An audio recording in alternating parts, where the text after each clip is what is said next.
Mum's on Twitch like, I'll go back soon, don't worry. They haven't started then? I've done it! Are we on? Alright, I'm like that. I'm fall asleep waiting. They wait for it to catch up on YouTube, man. Jesus Christ. Right, okay. Look at all the... You'll need to shut a bit louder because I still can't hear you a lot. You'll just need It's to joking me. Yeah, just talk loud like that. Like that? Just talk really loud. Yep. That's so weird, man. You know, Maybe you need to. it's Because my I've camera.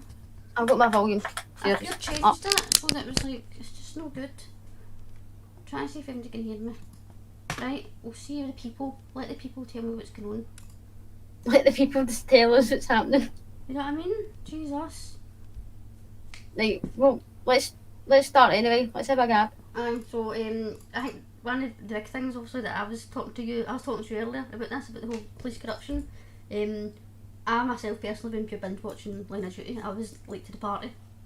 So I think watched that. I mean it's pure dramatisation obviously. Like pure that's what it is. But like anti-corruption, like AC-12 and all that's mental. It's really good.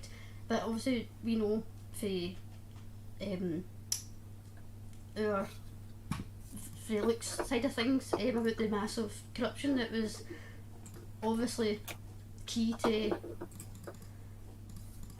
like what's happened. Like, corruption, there's nothing else that could have been. There's no other reason he's in prisons now apart from It's quite interesting to find out if you do a wee bit of research. It's all articles and stuff. It's no anything that's hidden or anything. That when you kind of look into who was in charge of police forces in Edinburgh, like the people on top, how they lived their life or how they did their work, and the actual reports of them ignoring certain information or stuff. No to do with Luke's case, but years before 2003, there was things reported about certain individuals high up in the Edinburgh police force. So it just adds to your. It wasn't even Edinburgh police force, it was Lothian Borders, like the people that were supposed to be committed to seeing justice served. So it's not, you can't even say it was like Police Scotland or like I don't know, Scottish Police. It was Lothian and Borders. They were like the people that you're talking about there. There's been a lot. I've been doing research for this. Lothian Borders had a lot of police corruption things. Why? A lot of it's not been mainstream news, obviously, but some of it has been. More so last year with Ian Livingston. One of his colleagues, I think he served under him, accused him of ignoring information that was showing police corruption. So I think there's a lot you'd need to look into, and a lot wouldn't be available, because why would they? There's no chance these people are going to let that information just be for general public knowledge, because it's showing their people in a bad light. But some of the information is there. You do need to dig deep, but it's definitely. I think that's something that I personally haven't looked into a lot. I think that's something that I'm going to enjoy finding more stuff out about. Like you and I were talking about earlier, we don't know who it was that was. Who the top dog at the time was, do we, in Lothian Police during at the point of the murder. We don't know who it was that was a police constable, do we? Well, I know who the. Well, I know there was a guy called Watson who took I want to say took over. I think he done an overview of the police investigation. That he was part of a team that go in to help or oversee an investigation if the murderer's not being caught after a month, or if there's like along the lines. That team's job to come in and see what the police had done. Yeah. Investigation. So this man's, let's say, taking over the case or overviewing everything to see if it went correctly. But there's a few wee things I read about him that would just make you think about how he deals with operations and how operations and such, but how he deals with investigations and his protocol and taking on inappropriate decisions. There was I don't know. I was reading but this Watson guy, he did take over at some point, but no take over, but that way. And he basically they they were like watching a paedophile in Edinburgh who was cutting about a beach, Portobello Beach, and he decided to shut down the operation to keep an eye on this man, like tailing him or keeping an eye and make sure, because the officers were a wee bit scared in case he was going to strike again or whatever it is. A paedophile, I don't know what he'd done, but anyway, officers were keeping an eye on him, but he stopped that because it was too expensive or something like that. I read this in the library. That was exactly the reason. It cost too costly. And then when he got told about that they'd got told about how he stopped that, he was wanting to get an inquiry about who made the leak. Do you know what I mean? It's just wee things that make me go, these people that are in charge of finding out important information about this wee girl's murder so close to when it happened, just a month or so after. That's why the teams come in.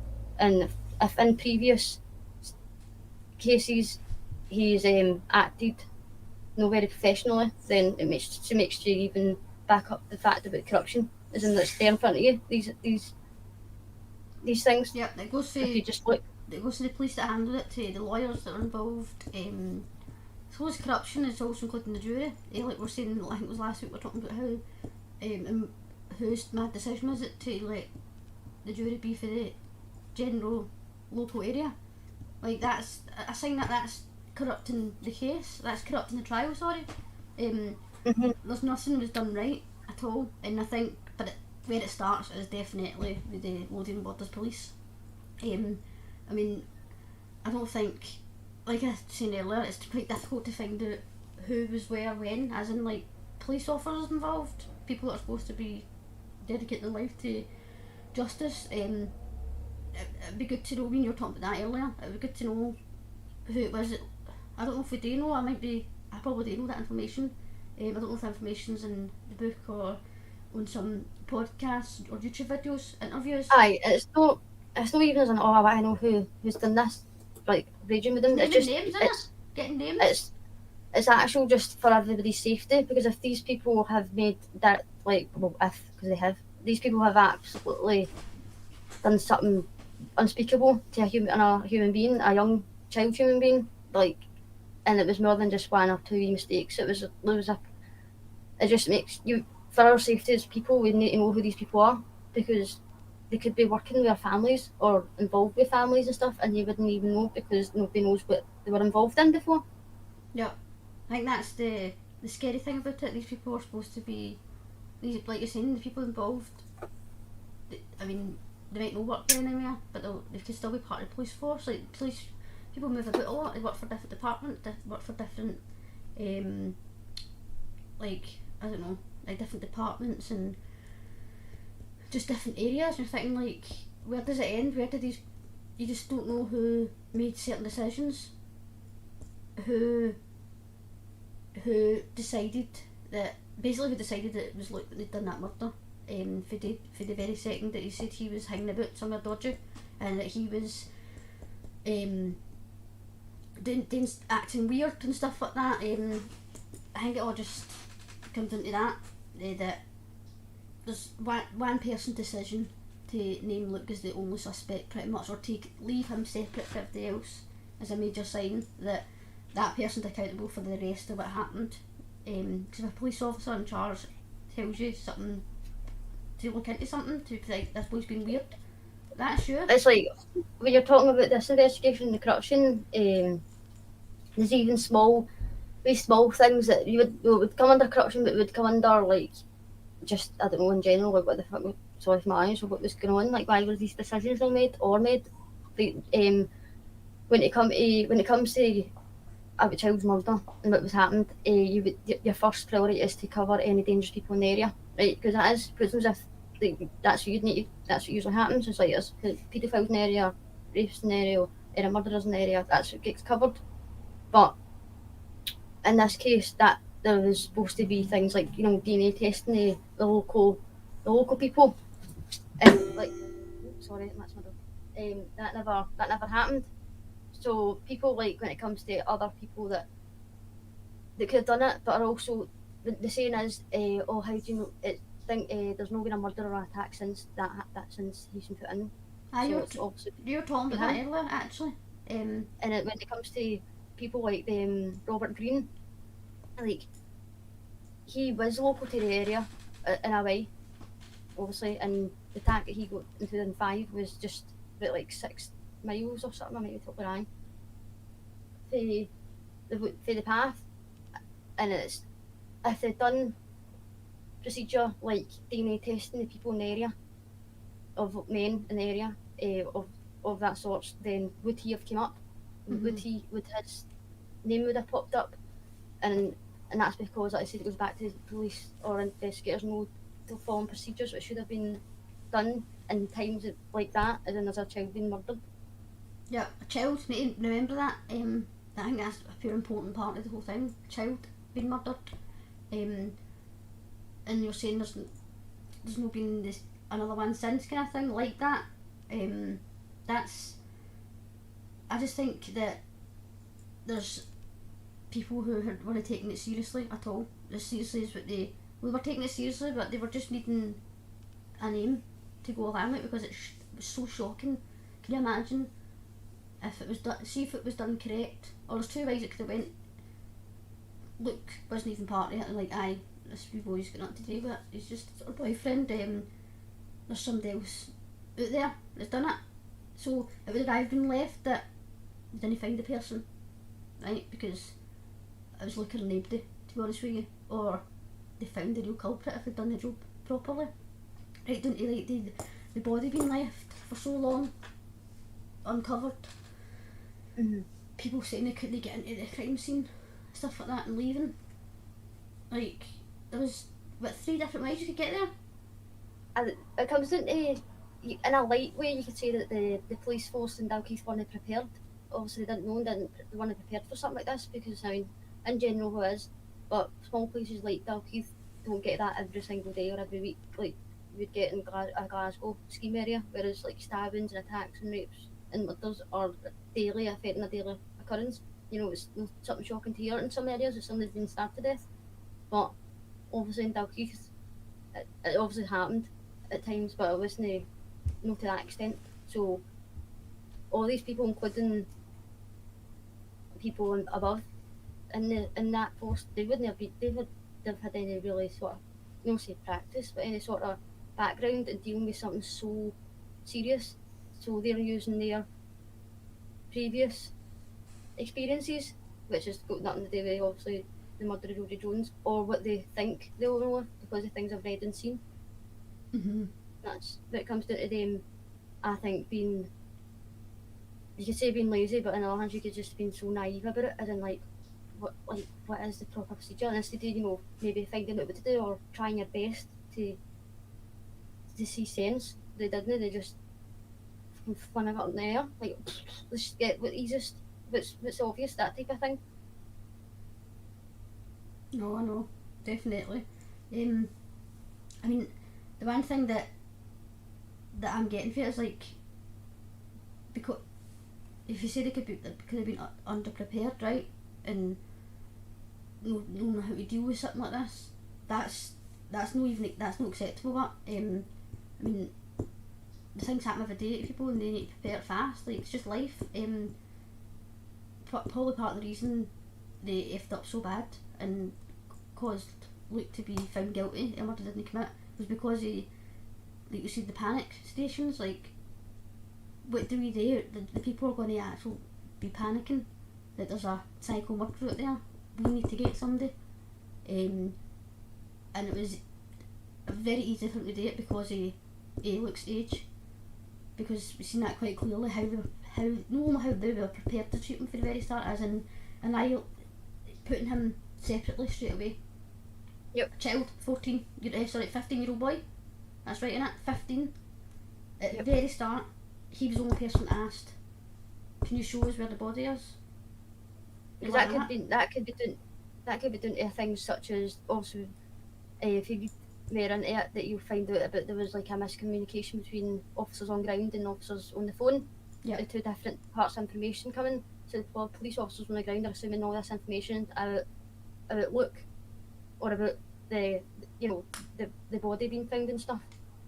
So they've just arrived here and just linked Luke to everything that he said about the area, somebody being weird in the area, or so that instantly made him go like, get that boy in the van. He's had it. Do you know what I mean? Like he's been, and then so after that, the interrogation as well. Like it's the very start, just treating him differently for the start. This is just when the body's been found, and then straight away after that, taking him away, taking all his clothes away from him, not allowed to have his mammy there. These sort of proper support, and then obviously the way they spoke to him. That was like you're saying, the interrogation. It shouldn't have even been an interrogation at that point. Also, it was an interrogation. Like, he was interrogated like within 2 hours after finding his wee girlfriend in that state. Like I can't even imagine. My brain can't even handle the thought of finding somebody you love like that. So, and he's 14 and I'm 29. So he's getting interrogated these questions. So fired, accused, or so really violence, but through word as well, kind of thing. And obviously his brain's gone through whatever, and he's obviously not getting things correct, but that was one of the things that was used obviously when about the whole his brother and his mum lying for him, is because look, couldn't they specifically remember a couple of things in his first interview, but obviously because of circumstances, I think he said something about he wasn't in his one of his first interview, he said about he didn't know if he was in time for dinner or something like that, but they just used that about how everything was mixed up as well. So they also used that on Luke to a point, and but the state he was in and the timing they were treating him like that is going to end up like that. It's horrible. No, it's I genuinely don't know how I would be able to cope given a situation where if it was me, and I'm not 14 or 15 or 16 years old, I'm an adult and I've got I can think for myself and stuff. I still genuinely think that if I was put in a situation where I was getting interrogated and spoke to like that, things that I wouldn't be able to think about things. I'd be, if they asked me, what did you have for dinner last night? I'd be like, what? Like, oh my god, I think I had this, I think I had that. Like, it's so you can getting caught off guard, and your brain can't react to things fast enough, and you start no thinking right. And obviously you're saying that's how that was picked up on, but anybody being put in that situation would have been exactly the same. I don't care how calm, cool and collected you are, level-headed you are. If you're put in a situation you're getting told pretty much, listen, we know you've done this, and you've know, and you're getting hounded with certain questions, probably things are going to come up. You're going to say something that just doesn't make sense because you're panicking. It's how you're... Yep, and when Dobby was questioned about who gave the orders to do that to like treat him like that or take him in, something like that it was, I think, to take him in. Dobby's response was, that wasn't his decision or his command, it was the two officers' decision. So to me, I'm like, right, so as a leader you're just letting the people who work below you or for you just make decisions about children and about how to handle it when it comes to it. And I was like I said, it's a very serious crime they were dealing with, so they shouldn't just be letting people go like, oh, they're folk, they can take in who they want when they want and ask them about whatever. They don't need to tell me, I don't need to know about that. Is that what you're saying? Mm-hmm. Do you know what I mean? Which is obviously ridiculous. That sponsor and all that wasn't my decision. They said they done that out their own. It's like, well, why did you think that's acceptable? Well, it's not taking responsibility for their actions. No, you want people that has now, and obviously. I think my cat's going to press a button here. Sammy's here. See? Hello. I can't see you in there. I can only hear you. You can see me on the stream, right? She's here for some support. She's a supporter of Luke Mitchell. So she disagrees. I can't hear you. You talking to me, the cat? Both of you? I can't hear you again. You need to start a wee bit louder. How? There, just talk louder like that. Alright. I don't know what happened there. I think it was just because I'm using my camera mic, right? So, I don't know. I'm not that techie. But I think I genuinely think there's going to be I'm hopeful, but I can see there's like a pure storm brewing for. I think there's more. Going to be more insight into corruption with the police.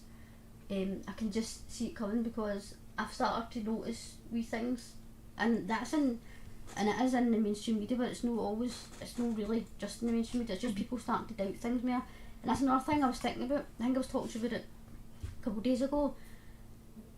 During the lockdown, the very first lockdown, right? People were like panicking and they were scared and they were thinking about what's happening, and after a couple of months they started to get like doubtful about information they were getting given. No saying people were pure non-believers and all that about the COVID and all that. I don't mean it like that. I just mean that there were certain politicians saying certain things and there was information coming from different places, and I think because of the lockdown, this is where the push for injustice, people are starting to think more about information they're getting fed. And most definitely, you're right there, because even when you're talking about that, about people's, because of the lockdown, about things getting serious in people's lives, and they're starting to question the information coming from certain people and stuff, like you're saying, even when people have the argument like, oh, innocent people don't get put in the jail, because the people, I know a lot of people, they say that, but the fact is, just a couple of weeks ago, the post office the post office bunch of people, that was for I think it was for a day or two, it was in the news, but also obviously it doesn't get spread across for weeks because it's embarrassing for them, all the people involved. But that was just one life. That was, I don't know, was it 12? I might be wrong. That was 12 or whatever amount of lives shattered because of a piece of technology that the company knew about but didn't sort, and then they all got imprisoned and stuff and fined and all sorts of trauma because they were blamed for stealing money and stuff, but then it comes out, oh no, that actually didn't happen, it was the system. And so it's good that when these things do come out, you can use it for people. This, it actually happens. It wasn't about a murder, but it was about a miscarriage of justice, which has happened to you in public. Yeah. So it's good that lots of things that are coming out, even if it's in dabs or one couple things a year or something, everything helps when it comes to people waking up and go, well, I seen that actually happen there a couple of weeks ago. You know what I mean? That sort of a thing.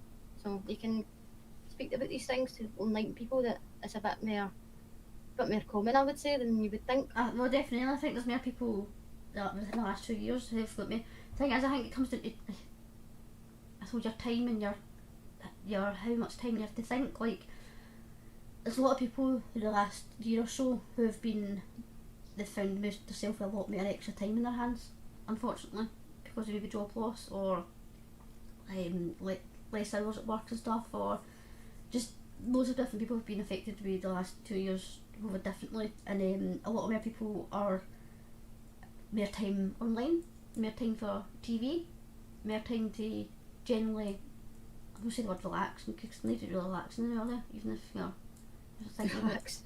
But so particularly when the documentary aired, I think that was a pivotal time.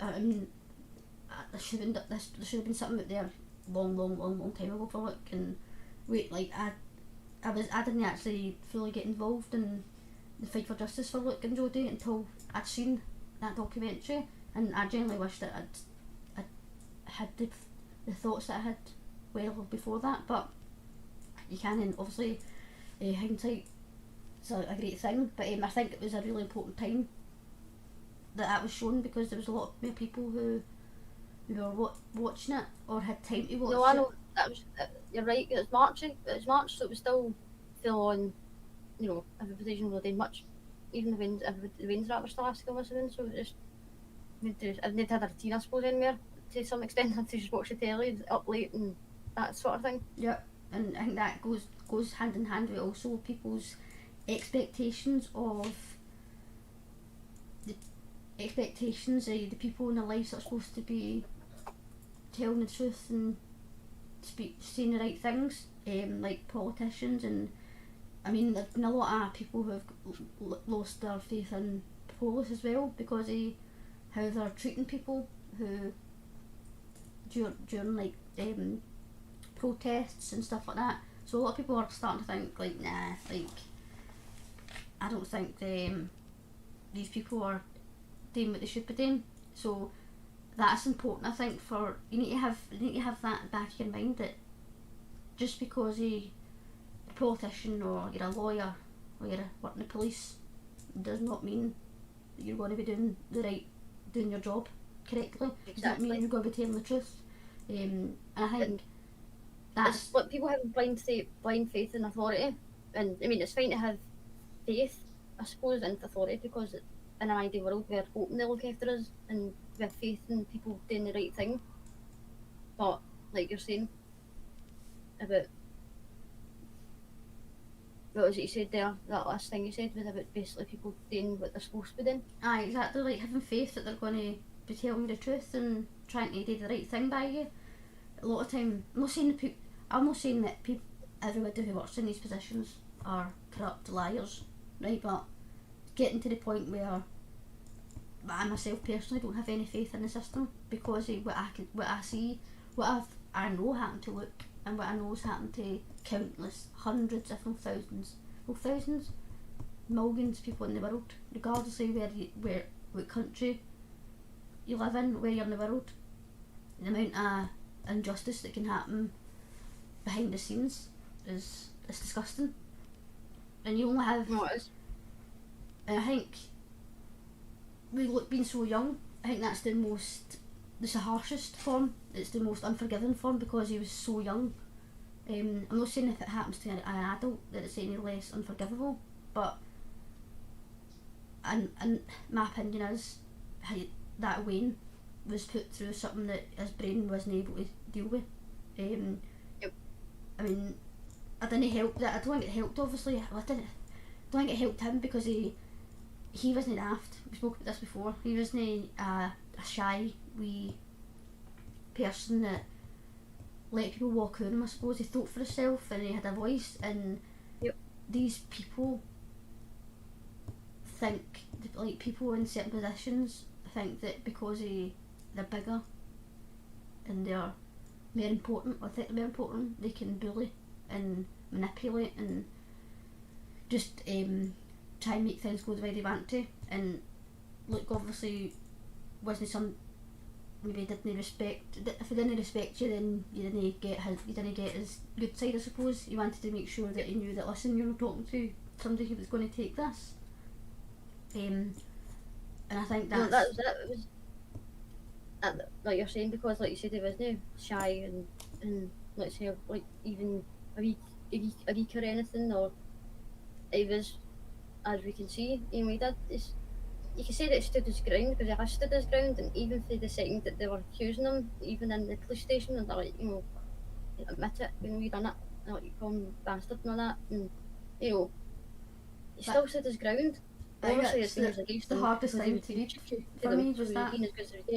But that was standing his ground, going, I don't care if you're an adult. Obviously, it's like, don't speak, like, he never stood his ground, and it's been used against him. So what would have happened if he was cowering, greeting in the corner? Probably the same bloody thing. Did I use that against him? It was just, you were using anything he was doing against him. So, like, same way in court, if he's greeting, did I use it against him? If he had a breakdown, did I use it against him? Even they wanted that any sort of, like, it wasn't allowed to express his own feelings or emotions, because it would have been used against him, because they had it done, that he done it. That was it. Yeah. I think what you touched on there about how anything he done or anything said would have been used against him anyway, regardless of what it was. That comes down to them setting the whole. They had him doing, obviously, if they thought that that's how he's going to get sentenced for this. Like, even I still believe that anything could have been said in that court that would have been pure, even if it was pretty obvious they had nothing to do with it, right? But there could have been some even more evidence to say that he didn't do it, and that they're still being guilty.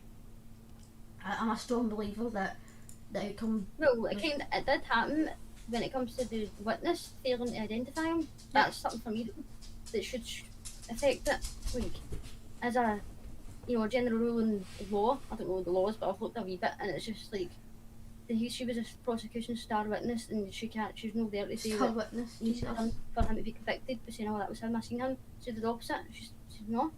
She said, that's not the man I seen. Well, no, that. I just, you mean, so that should have been like a big cross, and right, no, that's no right then. So that's a big part of the three pillars, you could call it. One gone, but again, no, it was just, oh, just take what she's seen in her statements. That's what she's seen. Never mind that she's totally went against that here. Let's ignore that. That's no, it's, you know what I mean? It's again Scottish law. You're fucked. If it's, you know, even if there's people in like Andra Bryson who in a way's helped you, like no one helped you, but just went, oh, helped your innocence. Mm-hmm. That's still not good enough for the Crown. It's still, it doesn't matter if she's done that. Don't let it affect it. That sort of thing. It's horrible. It's horrible. Yeah. I mean, even to the point where he could have been identified by the star witness, right? Brilliant. Like, I don't think that blows my mind anyway. That's something that there's lots of parts of this whole case and situation. I'm just like, what is wrong with people? Like, he's you know, think for yourself. But it was also the thing I'm talking about there was the fact that the time scale that you had, half an hour. Is that right? Because I was looking at this today. Half an hour is the time that he had to do what he done to Jodi and clean himself up. Half an hour, and that half an hour isn't just somebody like kind of putting times that together, but it's the times that they decided to make, because there was two times they could have went with. It doesn't even matter. Like they went with a time that suited them through a receipt. That's correct, isn't it? Yep, it was a receipt, but there was two receipts used, but they took the one that would went with timing scene look with Jodi at the end of the path. Yep. And then they took for that time to the point where he would have done that carnage, caused that devastating scene, and then been sitting on the wall waiting for his pals. Half an hour, like, I just don't understand. He's also dyed his hair and cut it. Oh, aye. He has. But he's also like washed himself really well and managed to make sure there was no like blood and that on him, and I don't. And dyed his hair back, so that nobody. So it's just super fast. I just think that's the thing that gets me, and I think that's the thing that gets other people thinking when you're talking to people, and they're like, when they actually, because like we were talking about before. Sorry, my phone's ringing you. Can we get a grip? Excuse me, you're having a convo with your sister here. I think that's the thing that's most disturbing about it, is that people who open their minds up to it, they're getting certain information, like maybe started after watching a documentary and then went on to the Facebook page where that was made up brilliantly in the community on there, and you start to think, these people are like, how did they know that they didn't have any blood on them? How did you know that they had less than an hour, half an hour to have done it? Like, that's when people start questioning it. People assume that there was evidence there. People assume that there was a definite sighting of him, that somebody said, I seen him, but that wee lassie.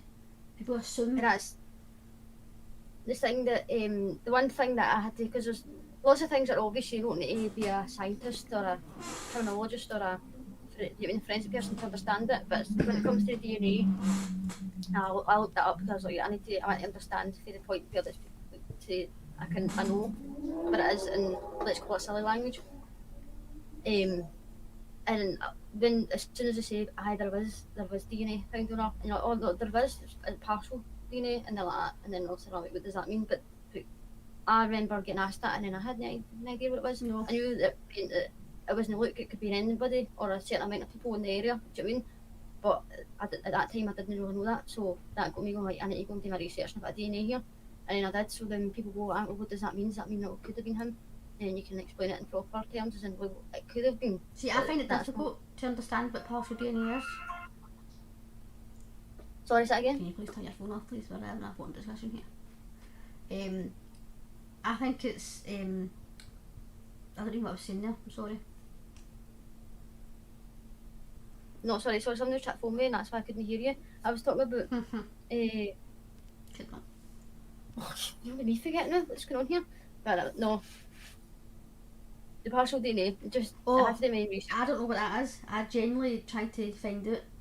I have no idea what it is, but I don't. It's I'm like, Dr. Danny, I I've got the honestly don't answer. know. Like I can't put the words that I'm reading. And like I don't know how to put it in any language. I'm just like. No, and the way I've understood it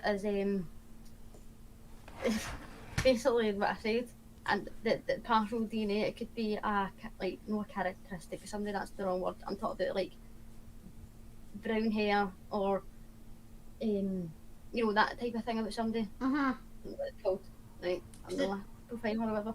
But so obviously, let's say it came back blonde hair or blue eyes. I don't know what colour eyes looks got, right? But we know his hair colour at the time.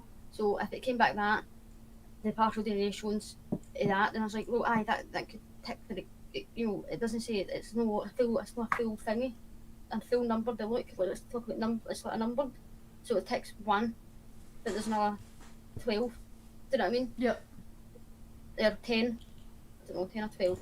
I don't know. But that's what I'm saying. So it could be anybody. It could be your brother, your uncle who's got the same colour eyes or hair or whatever. Yeah, male. So but that's what they put that male, was DNA of look, and it's like no specific look, it wasn't, and then you can explain that to people. Yeah. No, I think so people don't.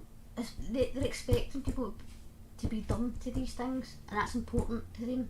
I'm talking about them like it's a good institution, right? I don't mean like them, but the people involved. The people involved with sending that wee boy to prison for a crime that they commit are expecting people not to understand the law and not to understand how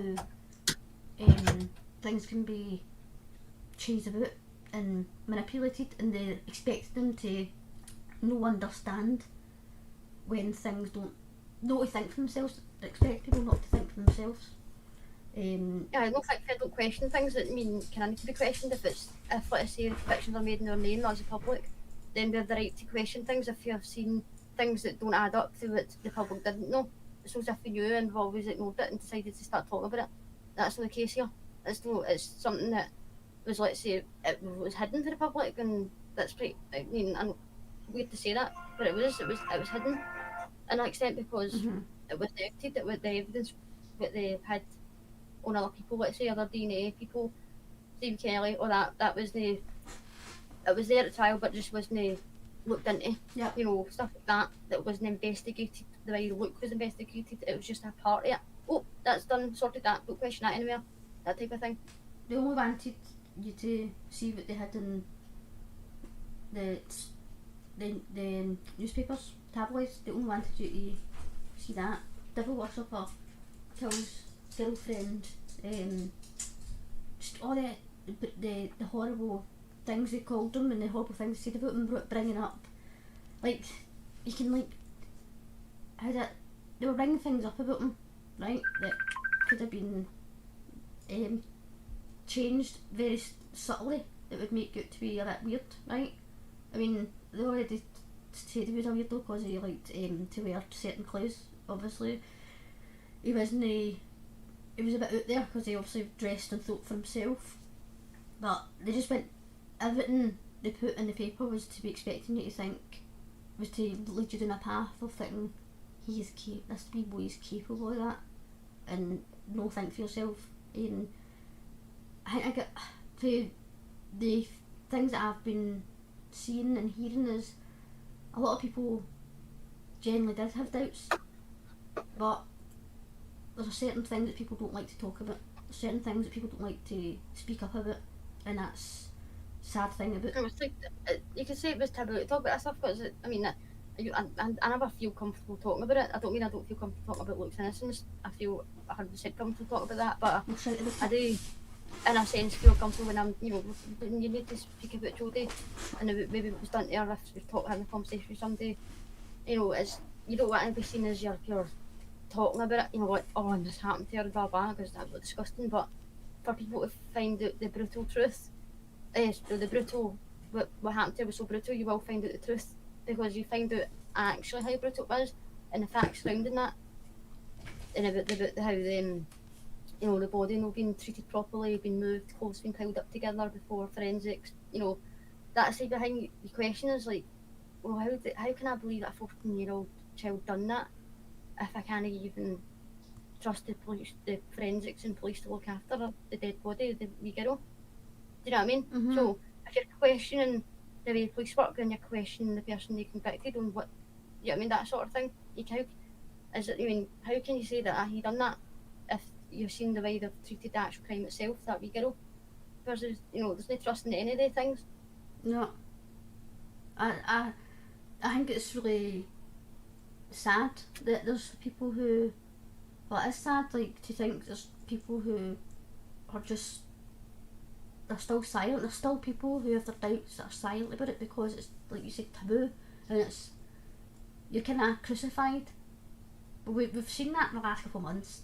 We're all conspiracists. Do you know what I mean? People are all conspiracists. They don't know the truth. We're making up stuff. We're keyboard gangsters and stuff like that. Like, that's how people who are trying to fight injustice are portrayed, and that's quite scary. Some people can't have that. Some people can't deal with that, because it is, I'm not saying they're pinpointing people. I mean, like, get people being nasty to your face and that. It's not like that. I just mean when you're part of a group of people, a community who are trying to fight injustice, that community's tarnished and seen as being conspiracists and sort of witch hunt for these people. Us as people who are part of the injustice for look, or injustice for anybody, it's like a witch hunt for them because they're thinking a term thinking outside the normal narrative. And I keep saying that about this narrative. If you don't go down that narrative, then you're bad. You're not credible, because for what reason? Just because you think for yourself, you don't just believe what you're being told. And I think the documentary was something that really, really angered people, because they were thinking, that's no what I seen in the papers. Or so you could put it this way: you get all these cold cases coming out. That obviously cold case isn't near here because like somebody's been incarcerated for it, so it's not a cold case because you've got the person that done it, right? But obviously, you could put this as a cold case, forgetting that he's been convicted. That if this came out as a cold case documentary with all the evidence that they had in the show, you know, the DNA, the statement changes, police corruption, all that stuff, that's like literally one of the cold case documentaries you watch and go and you're trying to figure it out because it's not been solved yet. But that's what I'm saying, that's what people usually go for. But in this case it's not like that, because as I keep saying, like, because he's in prison for it, nobody questions it because it's been sorted, so nobody's really interested. Yeah. Because I know that I wasn't interested, but I wasn't until a couple of months ago, like, to interest to the point finding out information, so they just, you know what I mean? So, but if it's out as something that's unsolved or something that's not been, you know, that's when people get like, oh, I want to figure this out, I want to help. Yeah. But there's no help here because there's nothing to help because the person's done it and caught, that type of attitude. So that's where it lacks the, you know, that sort of thing. Yeah.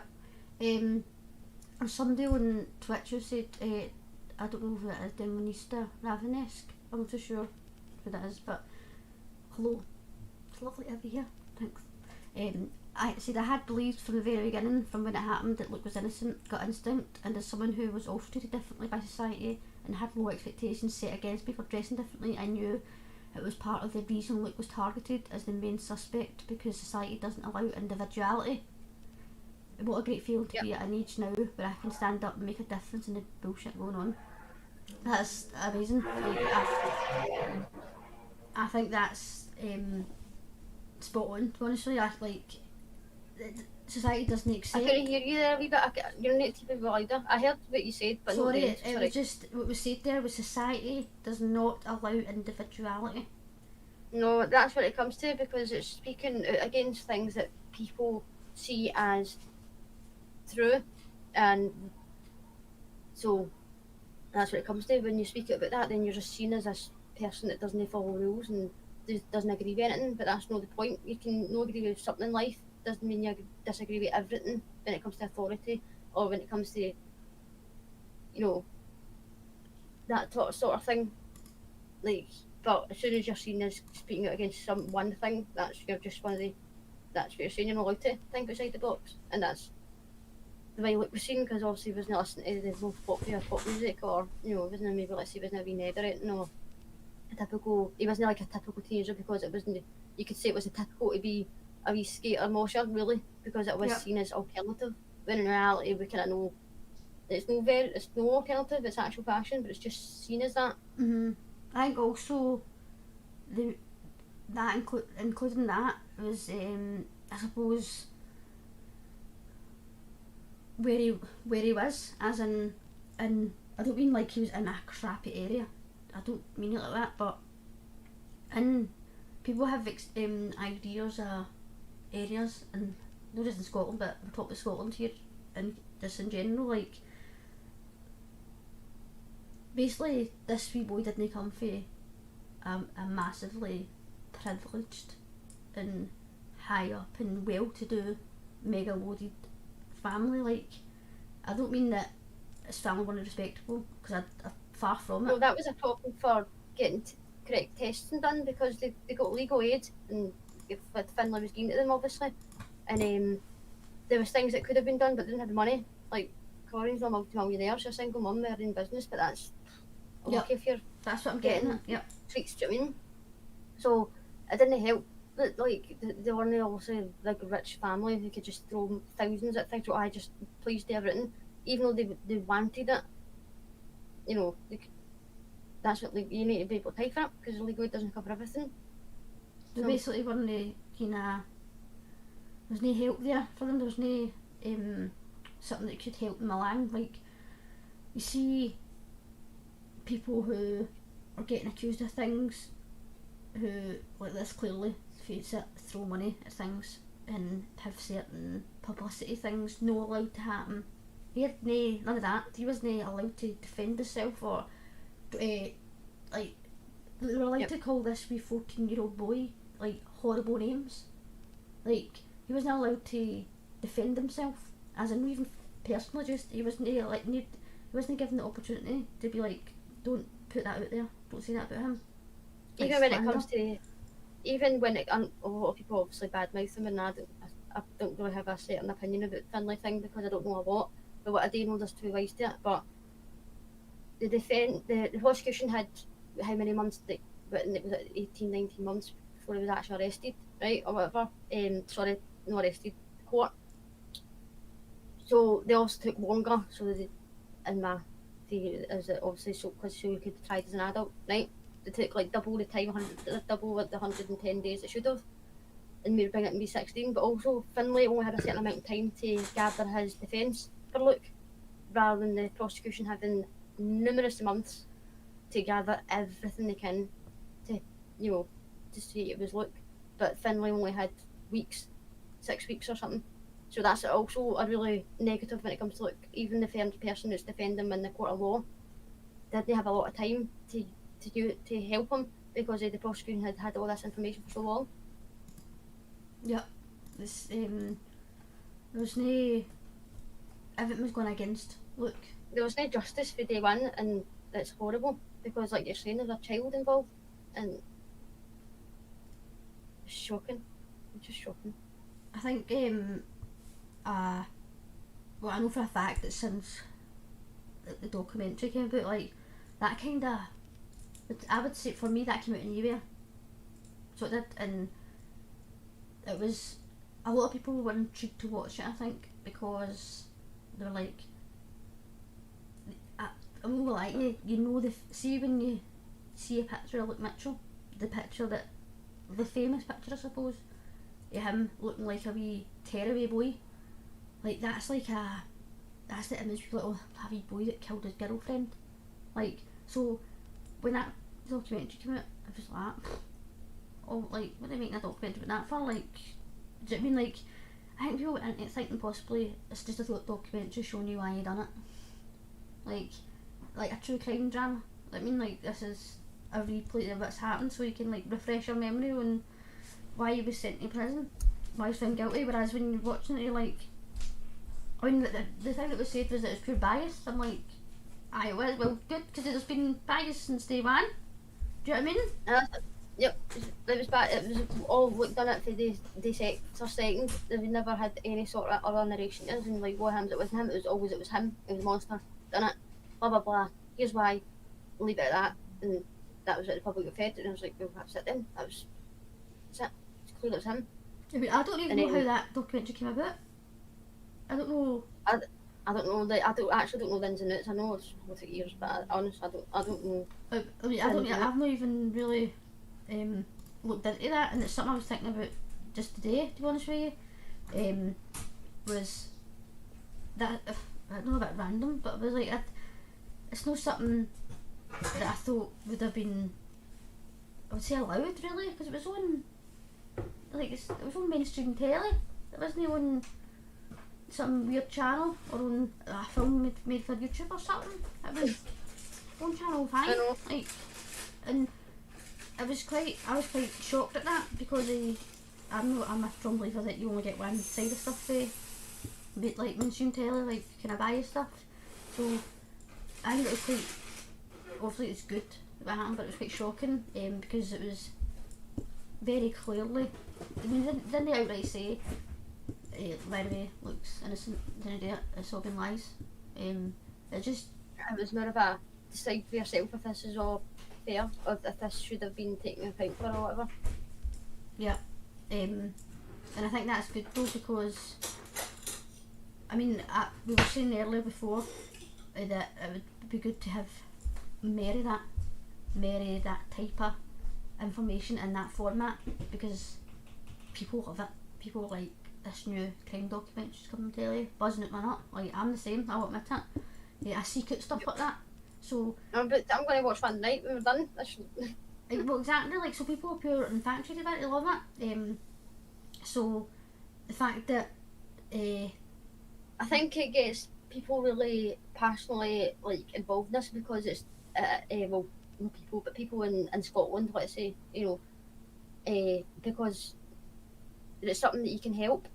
There's some that looks, in prison, he's alive, he can be free. It's a thing that does exist. So it's not as if it's a made up story they're all trying to create a new thing. Like, there's a chance that he can get freed because of information that can be done, shared, and these people that can get new investigations on the go. So I think that's what gets people, let's say, in a way, like, excited, because it's like, oh, I'll actually be helping somebody who can be freed. And it's not just a documentary I've watched in this person in, let's say, America or Germany, or just somewhere you're like, that's where they're, and it's another guy who's 50. Mm-hmm. This is like still a young boy. He was so young when he got put into the institution that he's still young. It's shocking. Yeah.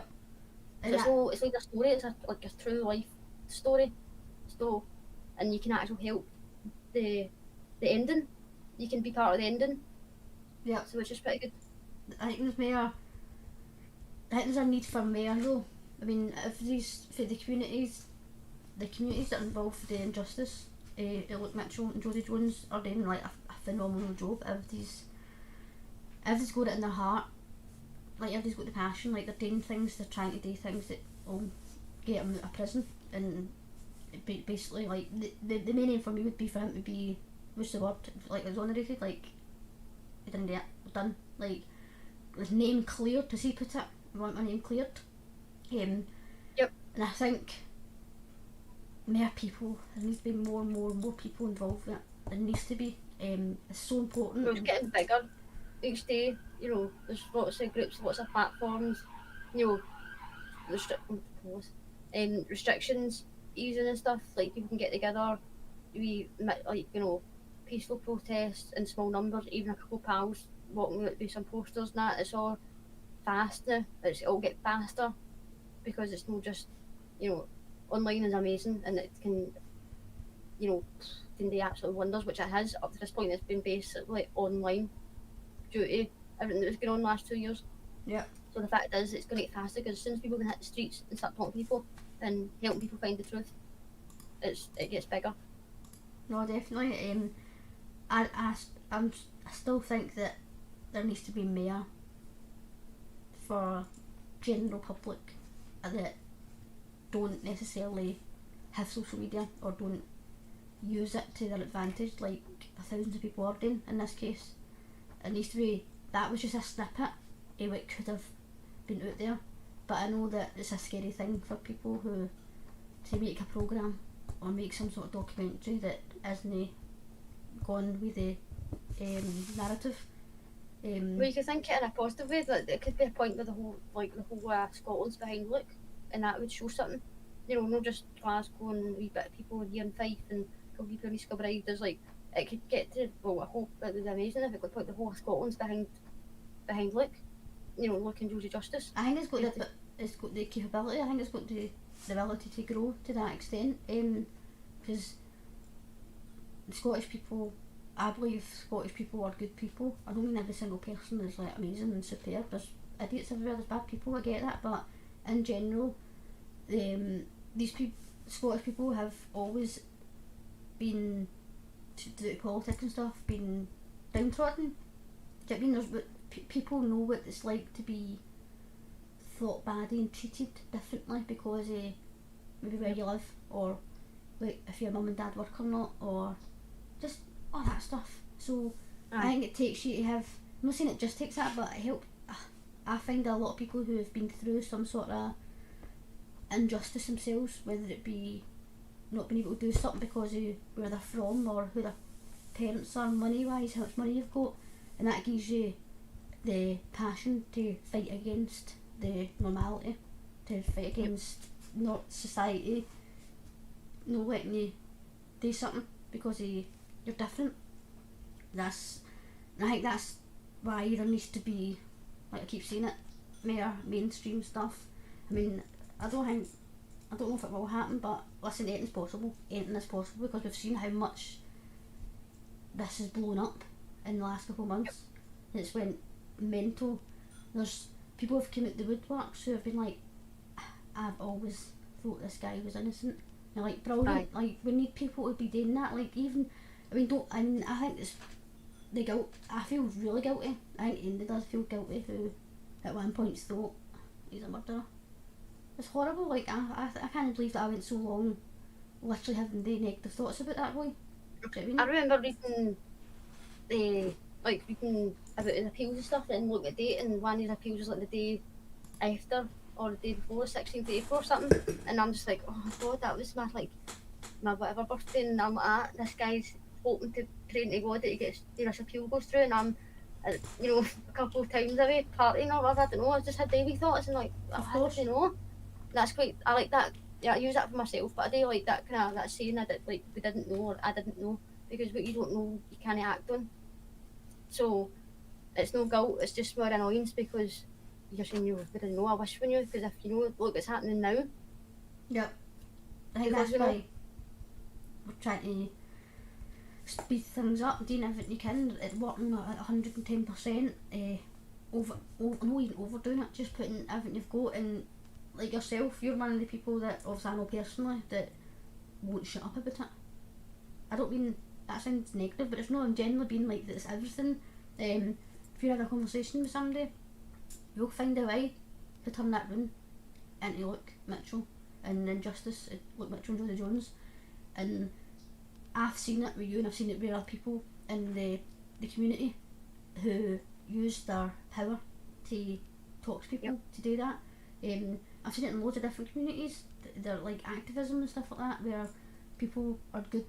Well, we've seen, it's not related to look thing, but you've seen how fast people acted on that van come to take the people away, and up at what street? I don't remember the street, Kenmure Street, I think. About the deportation van, the immigration van. Sorry, I don't know, I'm getting the words right here, but. Within hours, less than hours, there was like hundreds of people fighting for these two strangers that they didn't even know. Sorry.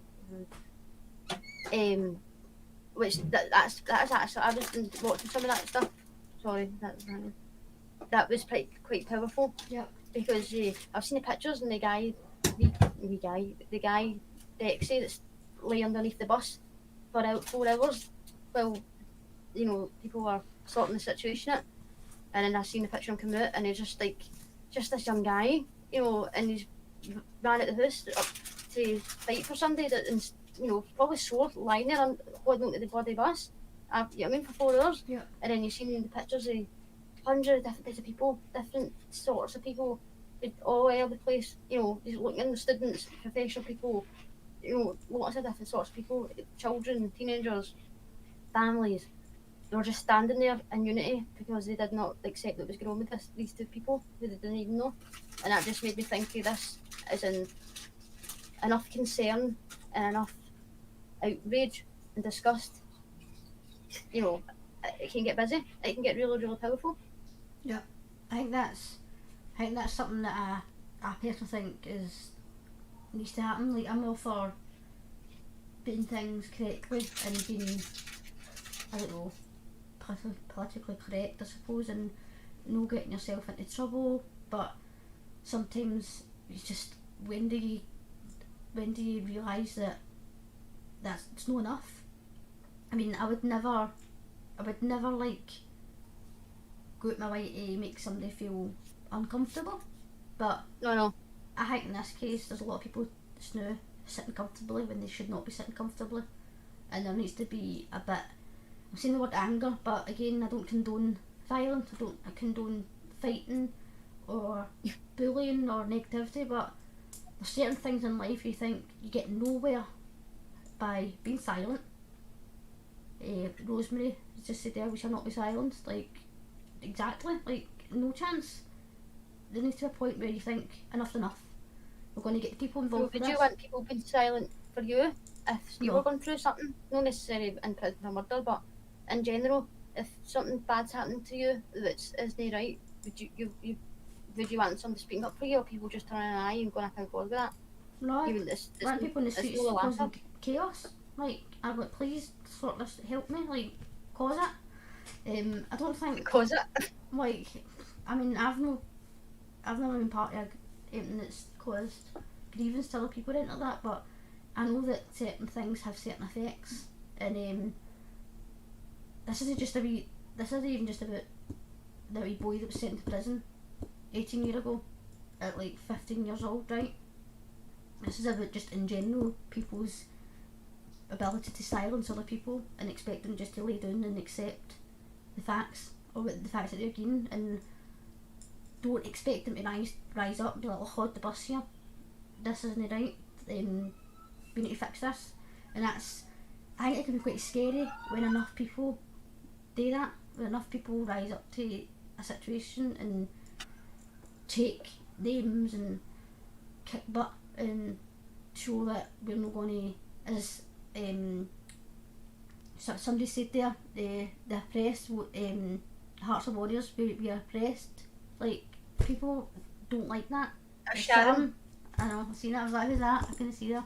There's somebody like that, Sharon. I know, actually, I said it at the same time as you there. But I'm sorry, I'm like somebody, but I think there's, I think there's needs to be, I mean, I don't want people going to start and going to slamming, punching people and setting fire to things, like, don't mean it like that, right?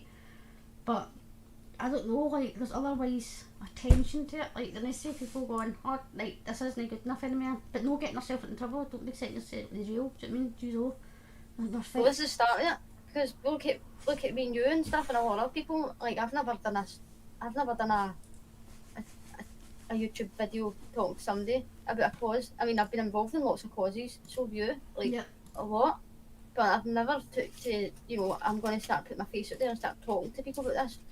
I've never done that.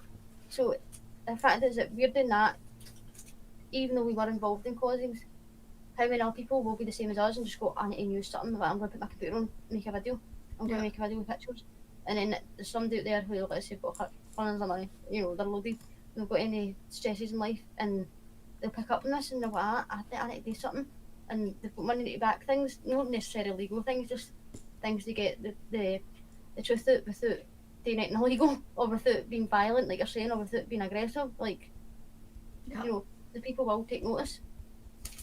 I think it's going to be good. Like, I'm so looking forward to it when it comes to the point where you can be ignored, because there will come a point where the communities that we're part of that are fighting for injustice, they look in other people as well they will, like, you'll need to take note of it. You're like, oh my god, like, there's too many of them now. Like, something needs to be done, because people don't like, people who are part of the problem don't like when they become the minority and the people become the majority, and things will happen at that point. Don't know exactly what will happen, but it will be, I think it will be a game changer for the justice system, based in Scotland, but also just in general the justice system, because that will hit a lot of people outside of Scotland.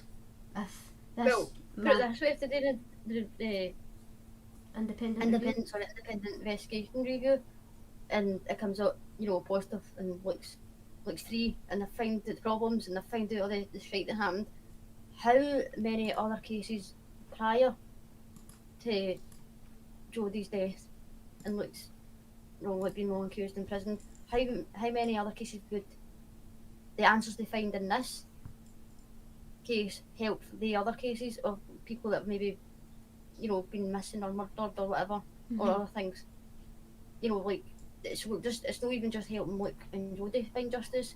It could put an investigation into this and the people behind this who caused this to happen, could help a lot of people for the past that have possibly thought things have been going up and there's no justice, it's not going to happen for us. It's been 40 years, you know, it's been 30 years, but it just shows you.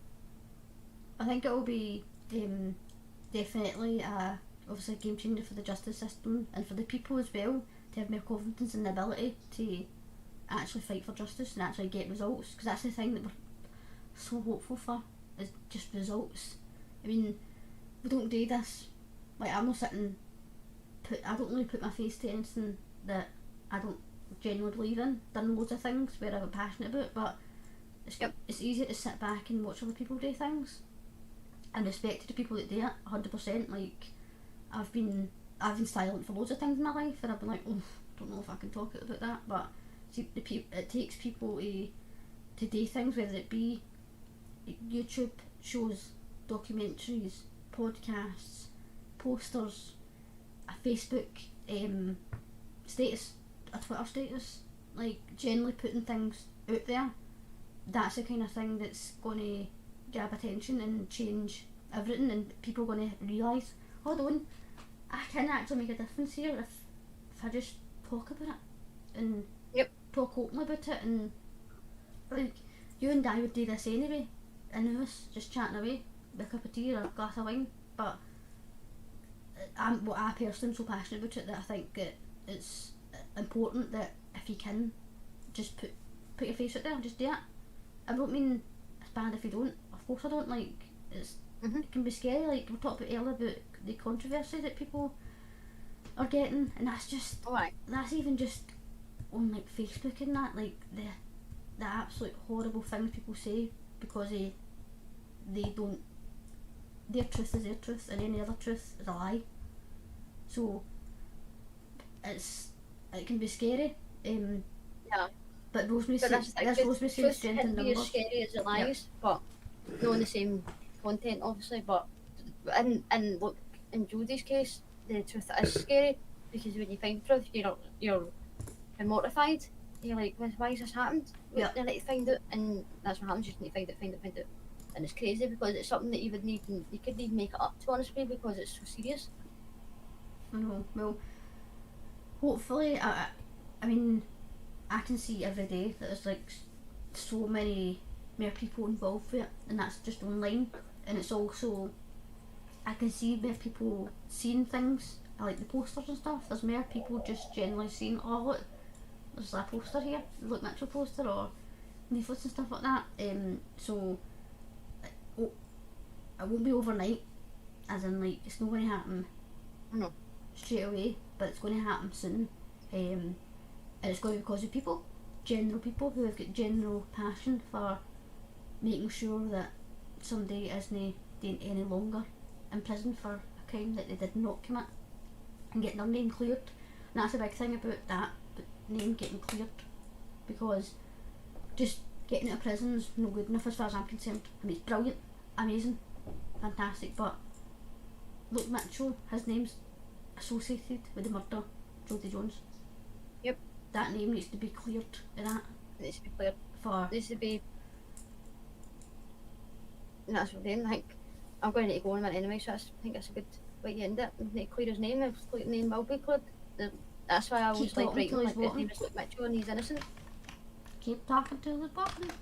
Or till they're bottom as well. Right, okay, we're off skis then, right? It's been a pleasure. Yep. That was good, Emma. It's good. Bye, I'll guys. Thanks for speak people to you who later. watching.